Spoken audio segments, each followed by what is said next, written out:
Hindi, walang iba kundi tayo magpupuri sa Panginoon. Tingnan pa natin yung ating choir.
Yan po yung ating pong choir.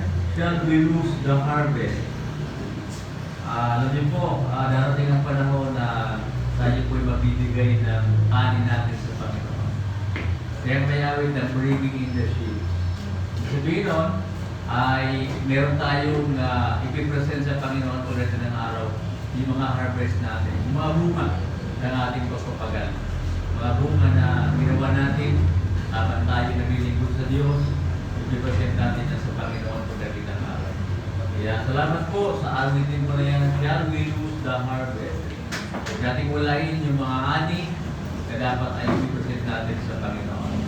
Opo, so ayun po, meron tayo special number. Salat? Okay, hindi. Dito talaga yung mga umaawit sa Panginoon. They love to sing for God. Okay na? Sige. Ako po yung abot sa Panginoon.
po natin po si Pastor sa atin dahil hindi po siya okay ngayon.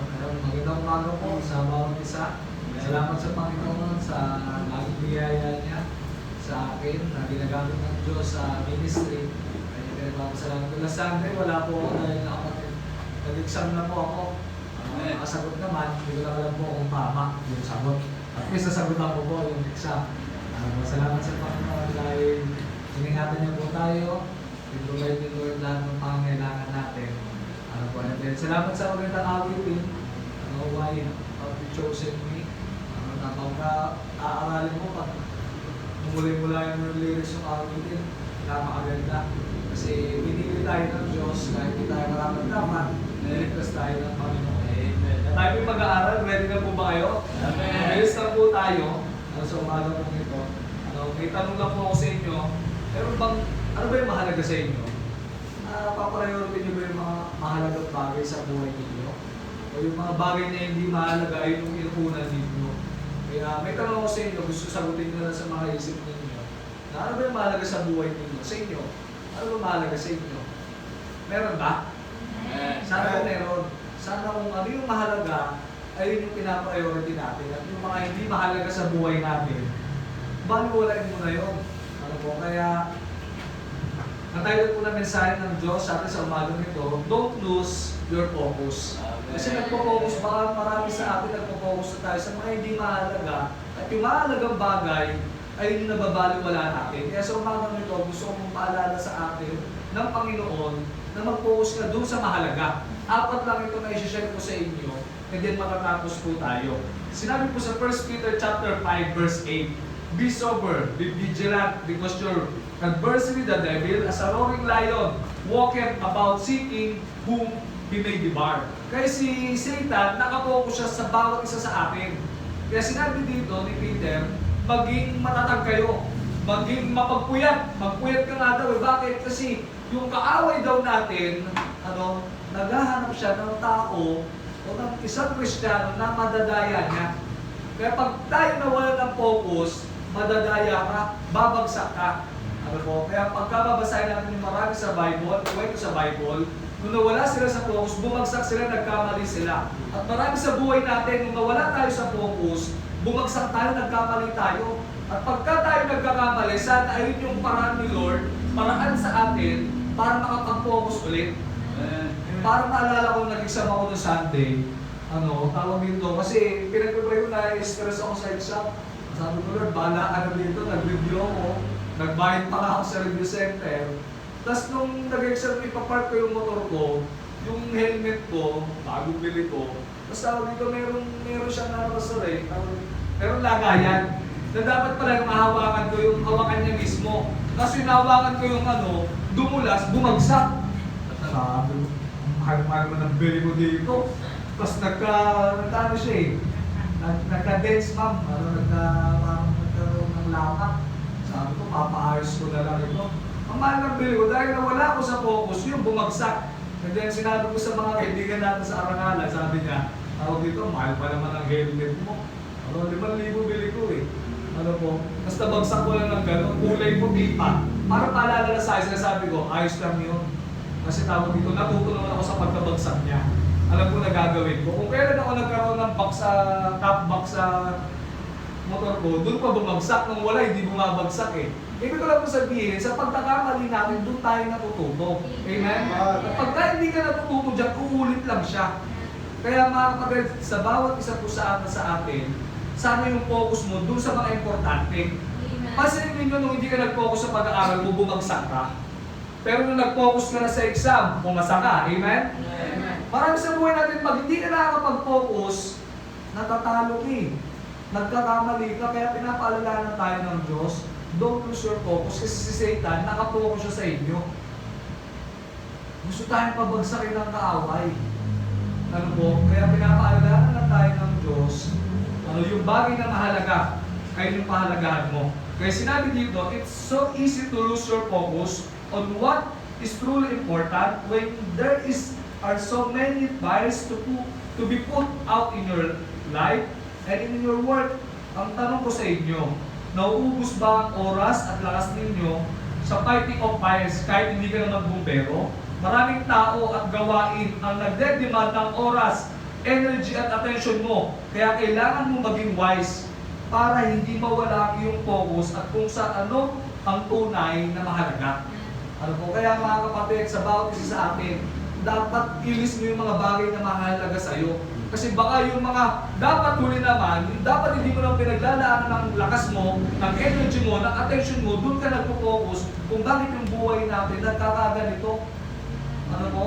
Kaya ano nga ba ang mahalagang bagay sa buhay natin na di dapat mawala sa ating focus? Let me suggest 4 things and then matatapos po ito. And then, gaya ng tinanong ko sa inyo kanina, sana ilis nyo yung bagay na importante sa buhay mo. Kasi si Satan ay yung gusto niyang agawin eh. Yung mga bagay na importante, aagawin niya yun para mag-focus ka sa mga bagay na hindi importante. And then malalaman mo na lang, magsisisi ka na lang, iiyak ka na lang, dapat hindi naman ako dito nag-focus eh. Pero dahil na wala na ako sa focus, ito na yung nangyari. Number 1 na gusto kong i-share sa inyo, na number 1 na focus natin, yung relationship with God. Sana huwag mawawala sa focus mo yung relasyon mo sa Diyos. Kahit anong mangyari, sana yung number 1 priority mo ang Panginoon. Kaya sinabi sa Matthew chapter 6 verse 33, alam natin ito, na pag inuna mo ang Diyos, uunahin ka niya. Amen? Sana ito yung lagi natin tatandaan na anuman pagbagsak mo, sana lagi kang babalik sa Diyos. Sa tuwing magkakamali ka, sana babalik ka sa Panginoon. Sana kung meron tayong panghahawakan sa buhay natin, yung salita ng Diyos. Kasi sa totoo lang po, ang Diyos po ang ating kailangan sa ating buhay.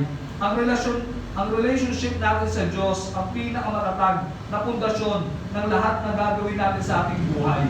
When that foundation is built and set, your relationship with God will guide you as to what you should value and prioritize in life and even in your work. Kasi mga kapatid, pagka hindi mo na na-priority ang Diyos sa buhay mo, may iba ka na ng focus eh. Pag hindi number 1 si Lord, may iba na yung number 2 mo. Mamaya may gusto lang i-share sa inyo 4 na ito na dapat huwag niyong pababayaan. Mga kapatid, kamusta yung pakikipag-usap mo sa Diyos? Okay ba tayo sa Panginoon? Kasi ang gustong agawin ni Satan, yung relasyon mo sa Diyos. Kasi yung kaligtasan natin, hindi nila maaagaw eh. Napagpunta na natin ng heaven, hindi na mawawala yung sa tinagat natin ng Diyos. Kaya ang gustong agawin ni Satan, yung sweet fellowship mo sa Diyos. Yung pag-attend mo ng church, gustong agawin ni Satan yun. Na maglalaan tayo ng oras sa maraming bagay kaysa ang Panginoon, yung bigyan namin ng oras. Yung pag-usap natin sa Diyos, gusto agawin ni Satan yun.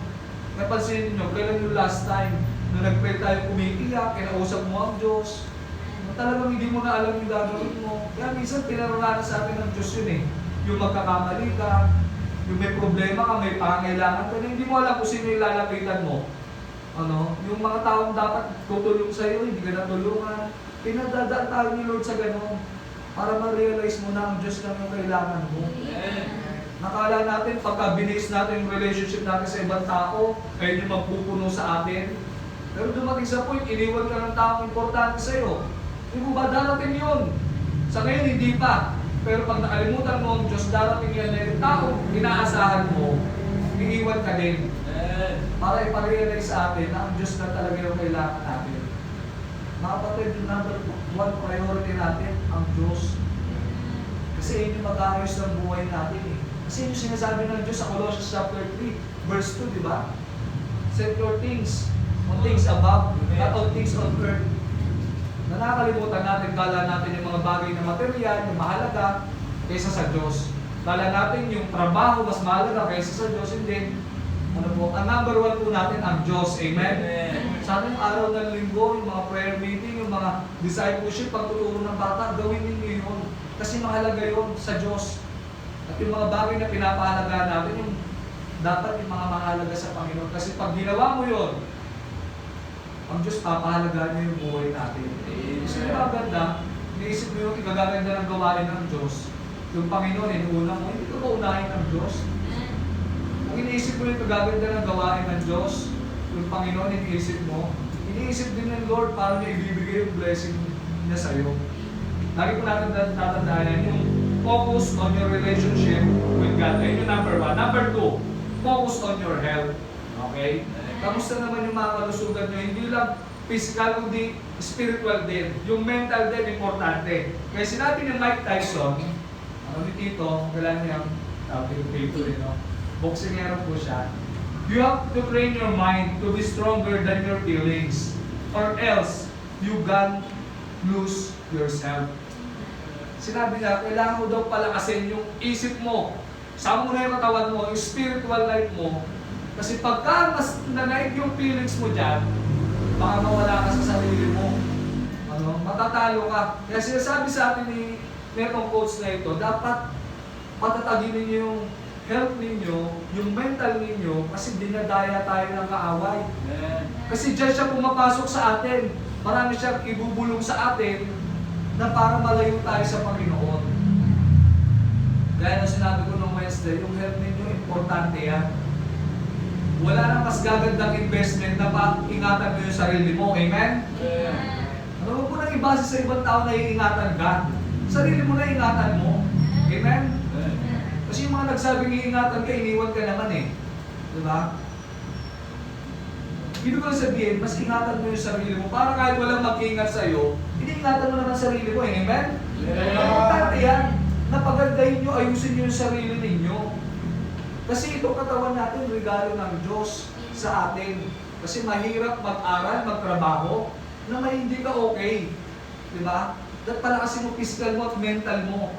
Isipin ninyo, tawag dito, pagka okay ka naman health, pagka yung mga iniisip mo, tinatalo ka, pumapasok sa isip mo, lalo na pag mag-isa ka, dyan dumadali, umaatake ang kaaway pag mag-isa ka na. Kasi dito okay pa tayo eh, makakangiti ka pa eh. Pero pag mag-isa ka na lang, mahirap yun. Kaya pinapaalalanan tayo ng Diyos, sana yung mental mo, yung physical mo, palakasin mo yan. Lagi ka lumapit sa akin, sinasabi ng Diyos. Kasi pagka hindi mo iningatan yung sarili mo, yung mental mo, matatalo ka niyan. Isipin ninyo, pagka bumulong ang kaaway, nasabihin sa'yo, wala ka ng future, hindi ka na makakapag-aral. Ganyan na lang yung pamilya ninyo. Ay, yung mga bulong ng kaaway na talaga sisira ng buhay natin. Pagka nagpatalo ka, wala na. Lalo na pag nagkamali ka, pagka ganito yung nangyayari sa'yo, yung mga nakaraan mo, maraming bulong ang kaaway. Kasi sabi sa atin ng Diyos, mga kapatid, hindi. Ano, kailangan mong maging matatag. Para maging matatag tayo, lumapit tayo sa Diyos. Bakit maraming tao nagpapakamatay na? Winawakasan na nila yung buhay nila kasi natatalo sila ng isip nila. Ano po? Eh, hindi naman mahalaga yung iniisip natin kung ano yung mangyayari sa atin sa future. Bahala na si Lord doon. Di po ba? Kung ano yung tawag dito. Ibig ko lang po sabihin, sana makapag-focus tayo sa health natin. Isa sa most neglected na bahagi ng buhay natin ay yung ating kalusugan. Marami na ang health conscious ngayon dahil sa pandemic. Kung nag-pandemic, tawag ito, maraming naging health conscious, marami namang hindi. Si Kuya Lance, kung bakit binawian ni Lord kung kilala niyo siya. Ano po? Hindi pa sana patayin eh. Kaso napabayaan niyo yung health niya. Yung mga bagay na bawal sa kanya, kinain na kinain yun. Namatay. O sinabi naman ng mga doktor, pag wala kang disiplina, hindi ka gagaling. Hindi ko lang po sabihin, kung wala tayong disiplina sa spiritual life, sa physical natin, at sa mental natin, pag nagpatalo tayo, matatalo tayo, babagsak tayo. Kaya pansinin niyo, yung mga tao stress, yung mga tao maraming iniisip, ang tawag ito, pag titignan niyo yung itsura nila, bagsak. Hindi makakangiti yun. Ano? Ang tao maraming iniisip, yung tinatalo sila sa utak nila. Ano po, kaya mga kapatid sa bawat isa sa atin, kung ano man yung nagpapabigat sa inyo, bumubulong sa inyo pag mag-isa kayo, si Satan bumubulong siya palagi. Kaya sinabi doon sa verse natin, tawag dito, lagi siyang, tawag dito, naghihintay, nadadayain niya at sisirain niya ang buhay. Kaya mga kapatid, focus tayo sa health natin. Ano, dapat ingatan niyo yung sarili ninyo. Magpa-araw kayo, importante yan, amen? Ano, yung iba tawag dito, kala nila, yung nakakasakay ka ng jeep. Importante naman yun, yung mabilis na ano. Pero tawag dito yung makapaglakad ka na maaarawan ka, importante yan, doktor yan eh. Ano, yung tubig, importante yan, magtutubig kayo. Ano, ay yung pagpaganda ng kutis, tubig. Ano, hindi soft drinks, hindi kape. Ano, kung maggaganyan man kayo, iinom kayo tubig, amen? Iinom kayo tubig, importante yan. Hindi lang yan, yung mag-exercise kayo, Ano, kumain kayo ng mga healthy na food. Importante yan na gawin ninyo yan. Kasi once na iniingatan nyo yung sarili ninyo, magiging maayos yung relasyon natin sa Diyos eh. Di ba nung nagkasakit ka, ang hirap kumausap sa Lord? Ang hirap umatin ng church. Di ba? Kasi may sakit ka eh. Pero nakaka-encourage yung pastor natin, kahit may sakit, naglilingkod sa Panginoon. Tayo, tawag dito, nagpuyat ka lang naman, kaya hindi ka naka-attend. Di ba? Kaya tinatawag lang tayo ng Diyos na mag-focus ka sa health mo. Kasi pag malakas ka, may ingatan mo yung pamilya mo, amen? May ingatan mo yung ibang tao. Kaya hindi totoo yung tawag ito, binigay ko na yung buhay ko para sa ibang tao, sa pamilya ko eh. Mahirap yun. Ano, dapat ingatan mo muna sarili mo para yung pamilya mo, mahal mo sa buhay, mas may ingatan mo sila. Mas makakatulong ka. Ano? Dapat yung health ninyo, importante yan. Aalagaan nyo yan.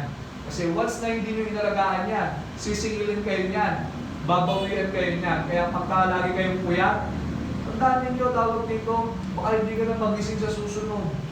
Ano? Ay, kakapuyat mo eh. Ano? Importante ingatan natin yung health natin, yung spiritual life natin, yung mental natin. Gusto katakihin ng kaaway yan sa atin. Okay? May natutunan po? Pangatlo. Ano po? Ano sinabi dito, kasi yung katawan natin, templo ni Lord sa 1 Corinthians chapter 6, verse 19, kung bakit pinapaalala tayo na ingatan natin yung sarili natin. And then sinabi dito, number 3, okay, focus on your family. Ano yung number 1? Focus on God. Yung relationship nyo kay God, huwag nyo pababayaan. Lagi nyo unahin yan. Umatag kayo ng Sunday palagi. Ano, Saturday, ministry kayo, mag-well kayo, o ano man yung gawin nyo kay Lord. Gawin nyo yun, kahit yun lang. Ano, and then yung pangalawa, yung health ninyo, importante yan. Ano yung health ninyo? Gaya nga na sinabi ko, kung ako hindi ko iniingatan sarili mo, mamamatay ako mag-isa dito. Kasi wala akong kasama dito eh. Ano? Ibig ko lang sabihin sa bawat isa, sa mga magulang, sa mga anak, ingatan nyo sarili ninyo. Ano, para yung mahal mo sa buhay, mas may ingatan nyo. Pangatlo, focus on your family. Meron tayong biological family, ay yung mga magulang nyo, kapatid nyo. Importante sila. Okay? Mamahalin nyo sila. Amen? Amen. Okay ha? Hindi lang yan, yung mga churchmate ninyo. Tayo bilang Liberty. Ano?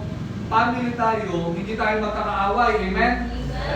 Kaso nga lang si Satan ang gusto niya, mag-away-away tayo. Ayun yung focus niya talaga, sirain tayo. Yung relasyon na dating okay, ang gusto ni Satan mag-away yan. Kaya pansinin niyo yung unang family kay Eva at Adan, sinira ni Satan eh. Diba? Dahil sa kasalanan, ayun yung inaano tawag, pag kinain niya, magiging Diyos ka. Ngayon, nawala yung fellowship sa Diyos. Ngayon, si Eva at Adan, ayun na yung nangyari, nasira sila. At ayun yung gustong gawin ni Satan sa atin. Sirain yung pamilya ninyo. Mga anak, mahalin niyo yung magulang ninyo, hindi nyo kaaway magulang ninyo. Hindi sila perfecto, pero mahalin niyo sila. Kasi bigay sila ng Diyos. Amen? Amen. Kaya yung salitang kamusta ka na, nababanggit niyo pa ba sa nanay at tatay niyo yun? Sa mga kapatid niyo, nabanggit niyo na ba? Ate, Bunso, kamusta ka? O pagka nakikita mo siyang malungkot, bagsak, ang saya-saya mo pa. Si Satan lang yung masaya pag bumabagsak yung isang tao. Nakakalungkot pagka ikaw mismo anak ka ng Diyos, masaya ka pagka yung tao bumabagsak.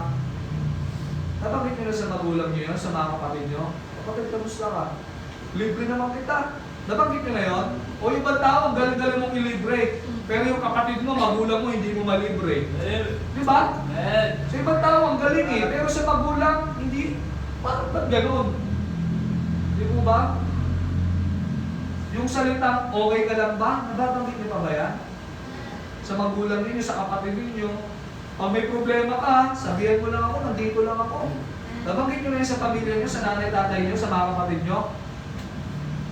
Sa mga kapatiran, nabanggit nyo ba yun?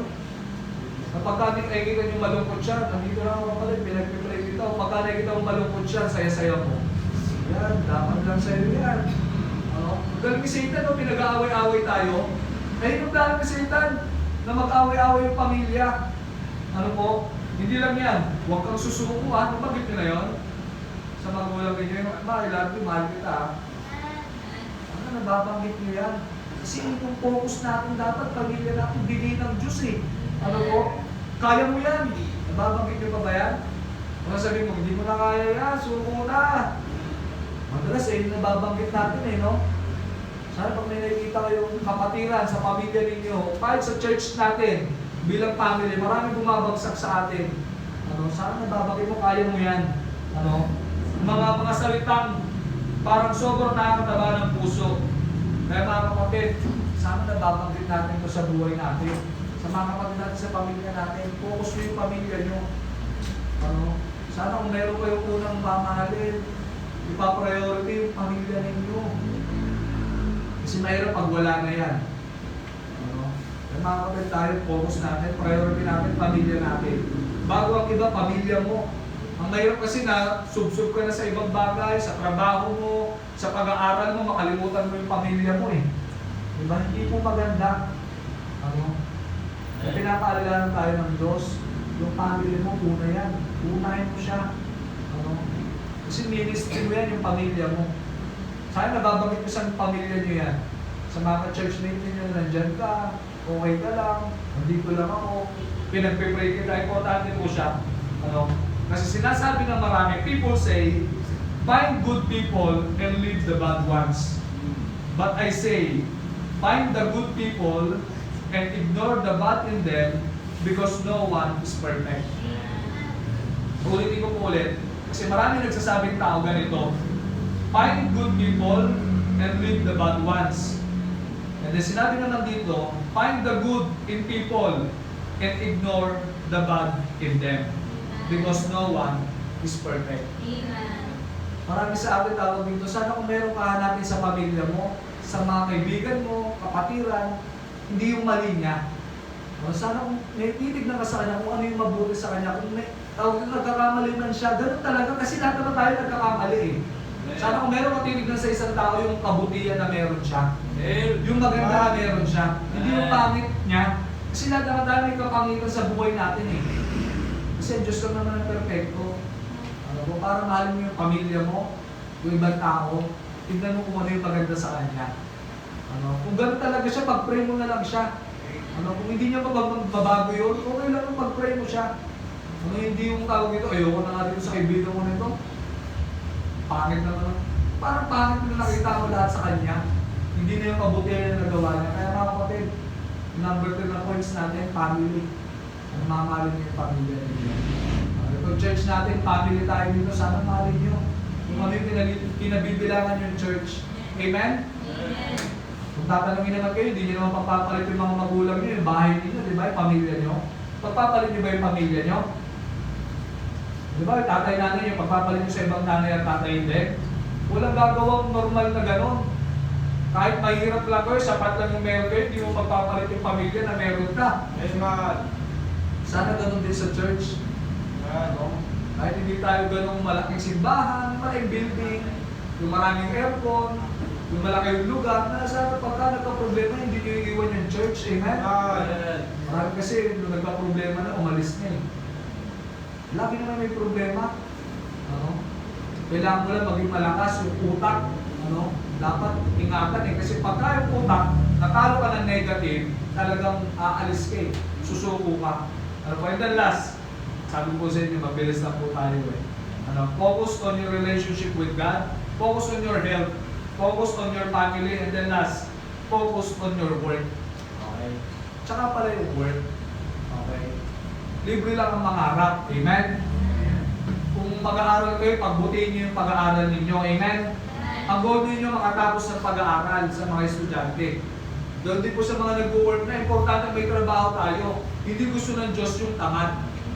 Gusto ni Lord na nagtatrabaho tayo. Tsaka ka mag-focus dyan sa trabaho na pinagagawa sa iyo ng Panginoon.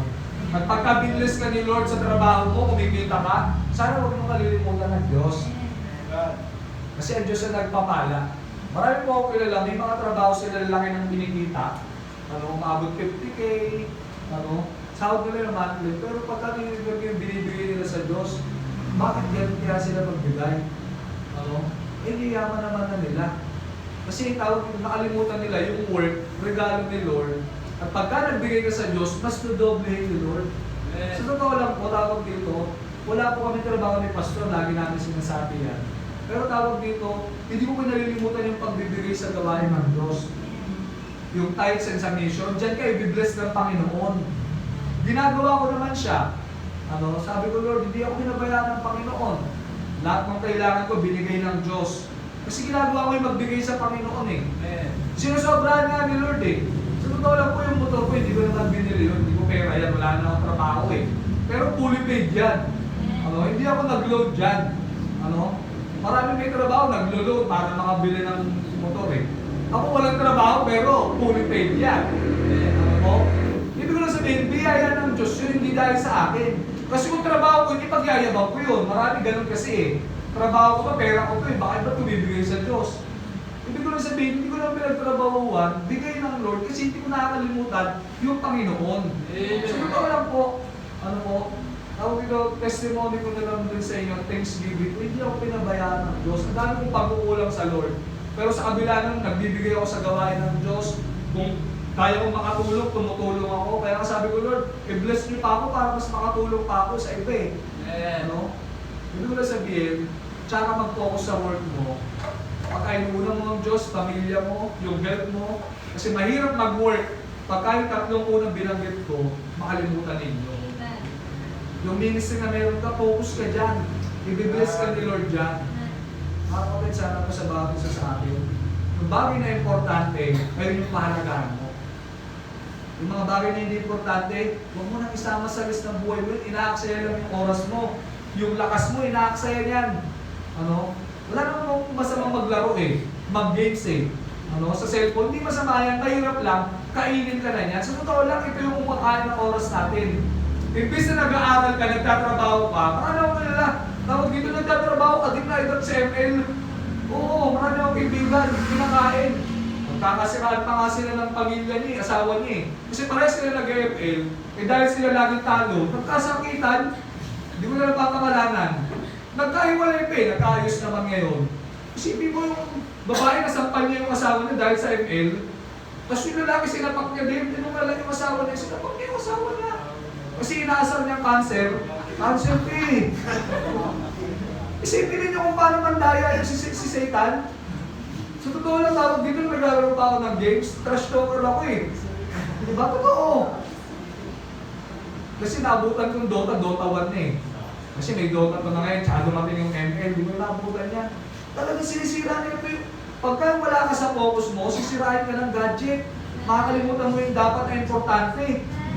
Sa totoo lang, wala namang masama mag-cellphone. Huwag mo lang makalimutan ng Diyos. Kasi kaka-cellphone mo, wala na.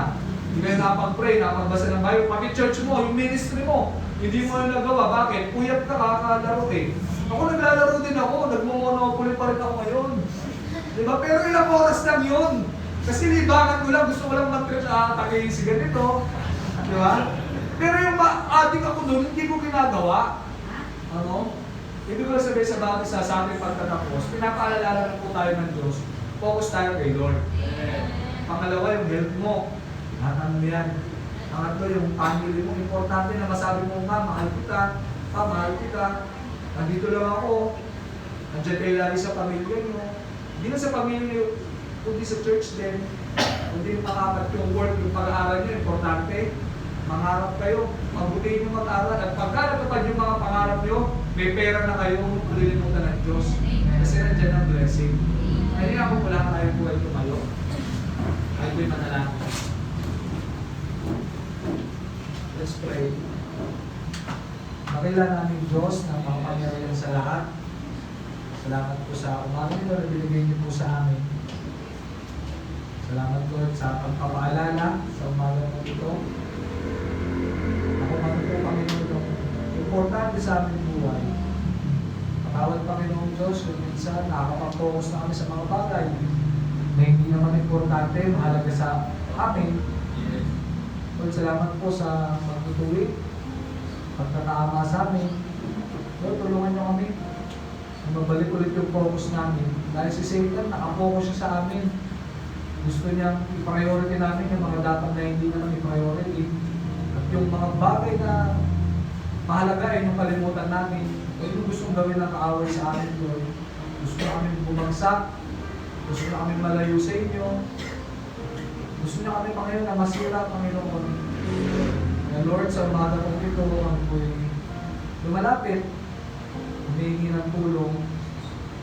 At sa bawat isa kong kinausap ka ng Diyos, gusto mong lumapit sa Panginoon, pwede ka lumapit dito at manalangin. Humingi tayo ng tulong sa Diyos, makapag-focus ulit sa Kanya. Kung ang prayer mo, gusto makapag-focus ulit sa mga bagay na importante. At yung nangyayari, yung mga hindi na importante, hindi na pagpupuhusan mo. Kung gusto mong maayos yun, lapit tayo sa Panginoon. Hindi tayo natulog sa Panginoon kasi ito yung gusto ng Diyos eh. Yung ma-realize natin na hindi natin kaya kung wala siya. Gusto ng Diyos, sinabi sa verse na binasa natin, humble yourself sa harapan ng Diyos para iangat ka niya, tutulungan ka niya. Kasi kung hindi tayo mapapakumbaba, hindi naman po tayo matutulungan ng Diyos eh. Panginoong Diyos, salamat po sa inyong salita. Ang number one priority namin yung relationship namin sa inyo. Lord, tulungan nyo kami na simula ngayon. Babalikan namin yung devotion, prayer time, Bible reading namin sa inyo. At simula din ngayon, Panginoon, iingatan na namin yung kalusugan namin, yung mental natin. Hindi na kami papatalo sa bulong ng kaaway. Sa laging sinasabi niya sa amin, sa tuwing mag-isa kami. Lord, mas magpo-focus na kami sa mga pangako ninyo, sa mga gagawin ninyo sa amin, sa plano po, Panginoon ninyo sa amin mga buhay. Lord, simula ngayon, kung aming family, mamahalin namin sila. Kung aming biological family, mga magulang namin, mga kapatid namin, tulungan niyo kami, Lord, na makamusta sila, masabihin natin sa kanila na mahal namin sila, na nandito kami lagi para sa kanila. Lord, tulungan niyo kami na mahal namin yung Panginoon namin. Hindi lang yung Panginoon, yung church, kung saan niyo kami nilagay. Tulungan niyo kami na yung kapatiran, si kapatid na imamahalin namin. Imbis na may sasabihin kayo hindi maganda sa kanila, mamahalin namin sila. Dahil gusto ni Satan, masira yung pamilya, magkaaway-away kami. Pero Lord, tulungan niyo po kami, Panginoon, na mahalin yung pamilya. Kami nabibilangan namin. Lord, salamat din po. Pinaalalanan mo kami. Yung word na binigay niyo po sa amin, sa mga nagtatrabaho, sa mga nag-aaral, tulungan niyo po yung bawat isa na mas pabubutin namin ngayong taon. Mas gagalingan namin ng Panginoon ang panalangin po namin. Once na binless na kami, once na may blessing na kami natatanggap, hindi po kami makakalimot sa iyo. Lord, thank you po sa umaran po. Salamat po sa inyong salita. Lord, pinag-pray din po namin si Pastor Sunny. Nalaman namin patuloy ng kalakasan sa kanya. Maging okay po Panginoon ng kanyang maramdam. Kasi po ang pamilya po nila. Lord, thank you po sa umaran nito na binigay mo sa amin. Salamat po sa blessing. Salamat Lord sa lahat ng ginagawa po ninyo sa amin. Ito po ang aming panalangin sa pangalan ng Panginoong Jesus. Amen. Amen. Alright, salamat Pastor Agi sa mga encouragement